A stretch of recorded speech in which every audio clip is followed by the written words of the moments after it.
Political theory में अधिकार का जो कॉन्सेप्ट है वो बड़ा ही फंडामेंटल कॉन्सेप्ट है। और अधिकारों की जो कंसेप्शन शुरू हुई है, उनके बारे में जो मानव चिंतन शुरू हुआ है, ये अति प्राचीन है।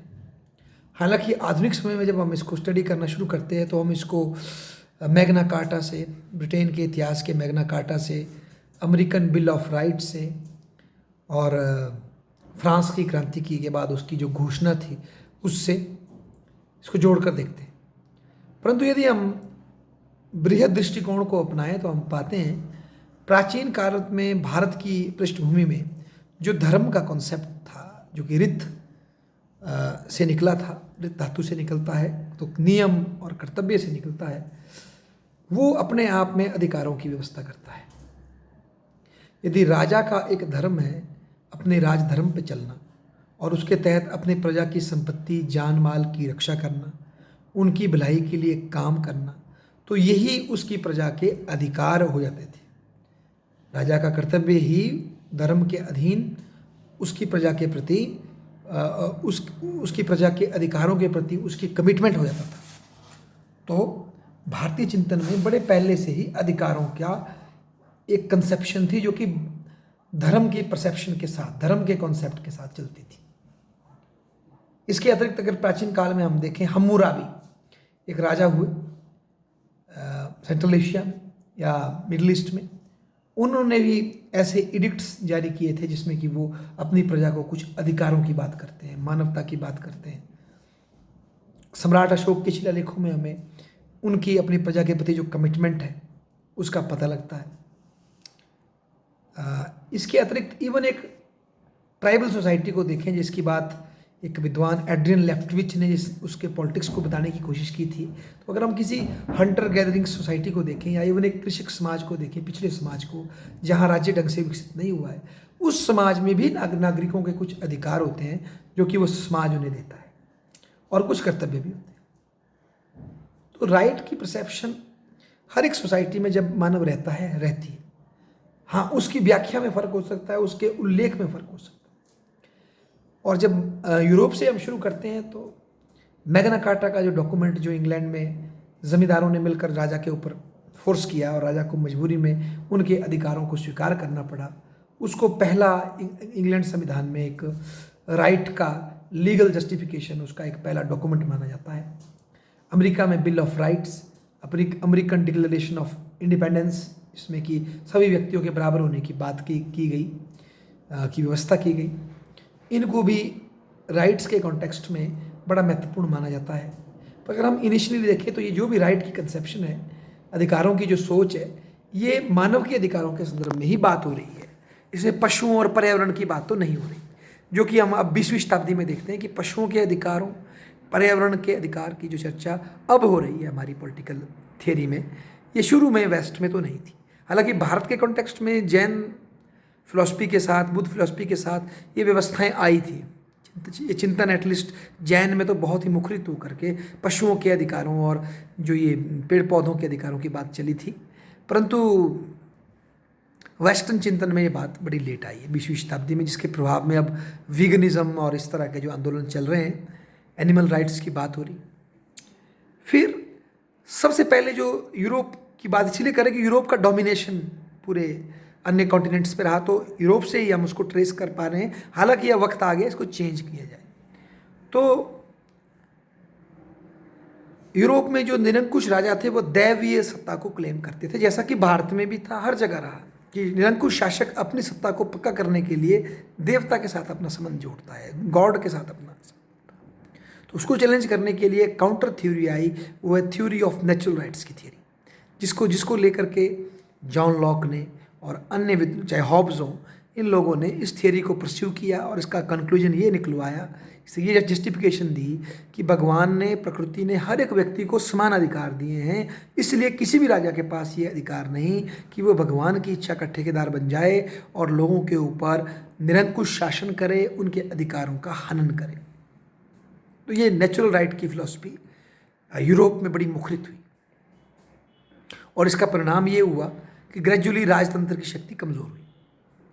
और जब राजतंत्र की शक्ति वीक होने लगी और डेमोक्रेसी का प्रादुर्भाव होने शुरू हो रहा था, ऐसे में नेचुरल राइट्स की तुलना में लीगल राइट की व्यवस्थाएं आनी शुरू हुई। और ऐसे में जर्मी बेंथम ने विशेषकर लीगल राइट को जस्टिफाई करते हुए कि राज्य से ही अधिकार लोगों को निकलते हैं, राज्य के बिना अधिकारों की संभावना नहीं है, ये बात हॉब्स ने भी इनडायरेक्टली कही, तो ये बात ज़्यादा डोमिनेट करने लगी। और वहाँ से राज्य से उत्पन्न होने वाले अधिकारों के कॉन्सेप्ट की उत्पत्ति हुई कि राज्य ही अधिकारों को देता है, इसके अतिरिक्त कोई और अधिकार कहीं से पैदा नहीं होते। तो ये बात पैदा हुई जब इसमें जर्मी बेंथम ये कहते हैं कि भाई जो प्राकृतिक अधिकार की बात करता है वो तो जोकर है, डंडे पे चलने वाले जोकरों के समान है, यहाँ तक बात आ गई। तो फिर एक लीगल कंसेप्शन, और आज भी बहुत से लोग जब अधिकारों की परिभाषा देते हैं तो वो राज्य के साथ इसको जोड़कर देखते हैं कि राज्य ही लोगों को अधिकार प्रोवाइड करता है, राज्य से पहले अधिकार हो सकते हैं। इस कंसेप्शन को वो त्याग देते हैं, इसको वो समझ नहीं पाते कि समाज से भी कई अधिकार पहले एग्जिस्ट करते हैं। इसके पश्चात 19वीं शताब्दी में जब डेमोक्रेसी और स्ट्रांग होने लगी, लोगों में अधिकारों की मांग उठने लगी, तो वोट के अधिकार की व्यवस्था हुई, हर व्यक्ति को वोट के अधिकार की व्यवस्था ग्रेजुअली यूरोप में फैलने लगी और पॉलिटिकल डेमोक्रेसी का उद्भव हुआ।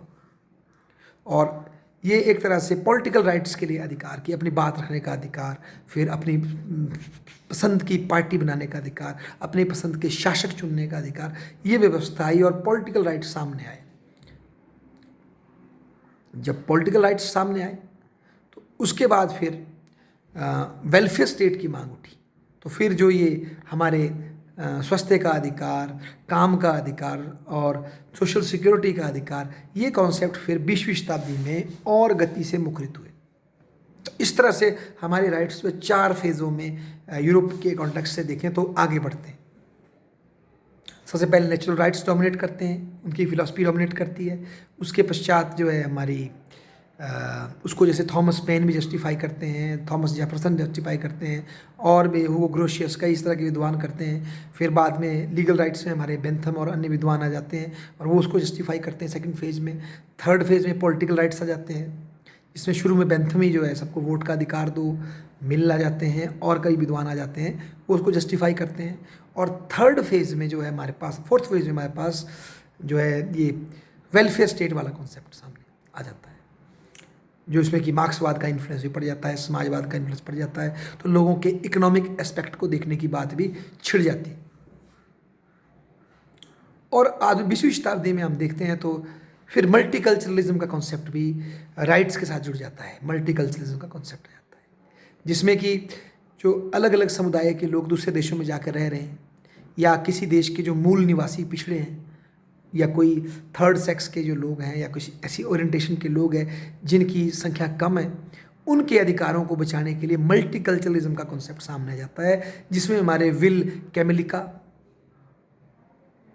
और भी कई विद्वान, भिखू पारेख और इस तरह के कई अन्य विद्वान जो है अपने कॉन्सेप्ट देना शुरू कर देते हैं, जो कि मल्टीकल्चरलिज्म के अलग अलग स्ट्रैंड्स को पेश करना शुरू कर देते हैं।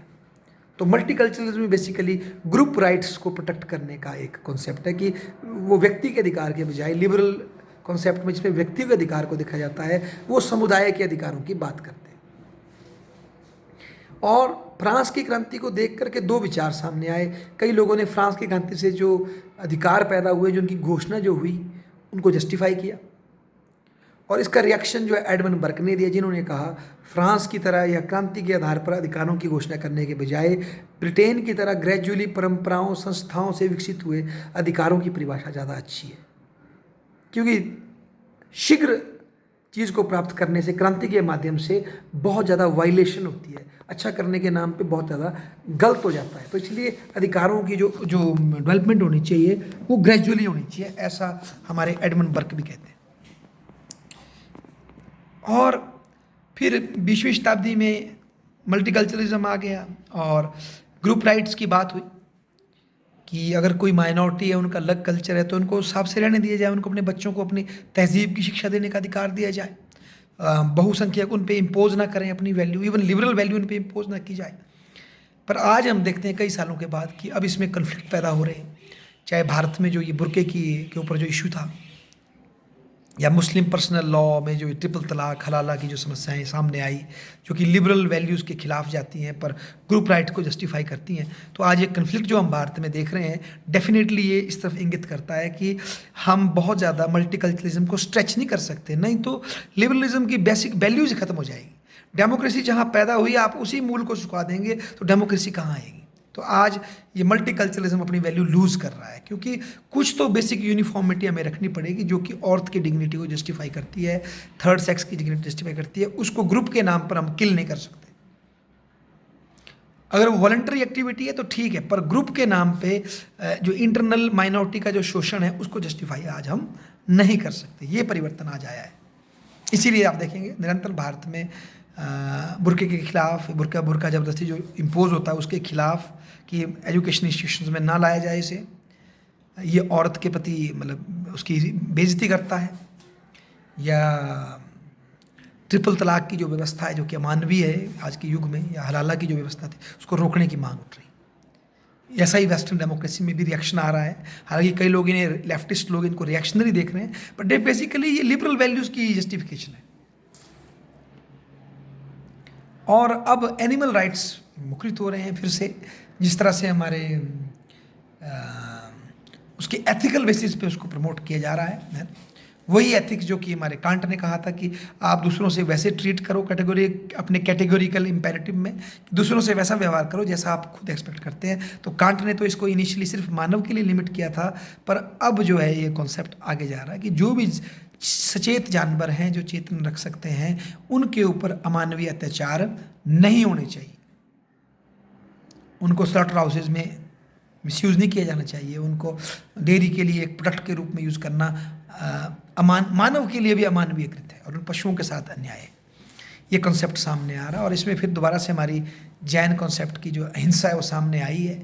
और यूरोप में आज विगनिज़म और जो ये एनिमल राइट का जो एक्टिविज़म है ये इसके रूप में अब सामने आ रहा है। तो और ये लोग तो ह्यूमन राइट के कॉन्सेप्ट को भी नहीं मानते। हालांकि ह्यूमन राइट का कॉन्सेप्ट सेकेंड वर्ल्ड वॉर के बाद जो जातियाँ हिटलर के काल में अपने लोगों के साथ हिटलर की चुनी हुई सरकार ने की थी उसके खिलाफ आया था, समस्त मानवों के लिए आया था, ताकि उनका रंग, जाति, नस्ल, इलाके, विचारधारा के नाम पर उनका शोषण ना हो, उनको ह्यूमन ट्रीट किया जाए। पर अब ये मान रहे हैं कि ह्यूमन राइट का मतलब सिर्फ ह्यूमन का ही राइट है, नेचर के कोई राइट नहीं, एनिमल्स का कोई राइट नहीं। तो उसको भी चैलेंज कर रहे हैं। इवन फेमिनिस्ट भी इसको बोलते हैं कि आप ह्यूमन राइट को सेम नहीं देख सकते, वीमेंस की अलग नीड है, उनके राइट की कंसेप्शन डिफरेंट है एज कम्पेयर टू मैन। तो ये भी इस तरह से जा रहा है। तो राइट की डिबेट बहुत ज़्यादा, अधिकारों के संदर्भ में जो चर्चा है बहुत ज़्यादा डाइवर्सिफाई हो रही है, बहुत सुंदर बन के सामने आ रही है और इसमें निरंतर परिवर्तन आ रहा है। और अधिकार वो कॉन्सेप्ट है जो कि किसी भी कानून का बेस होता है। हम किसी भी कानून को देखें वो कहीं ना कहीं लोगों को अधिकार देता है या उनको कर्तव्यों से बांधता है। और शासन व्यवस्था में भी यही होता है। इवन राजनीति का भी संदर्भ लोगों के व्यवहारों को नियंत्रित करने से, या तो उनको अधिकार देने से या अधिकारों को रेगुलेट करने से। तो अधिकार पॉलिटिक्स की जो डिक्शनरी है उसका बड़ा, और जो पॉलिटिक्स की जो एक्टिविटी है उसका बड़ा बेस है, बहुत ही महत्वपूर्ण तत्व है अधिकार। थैंक यू, धन्यवाद।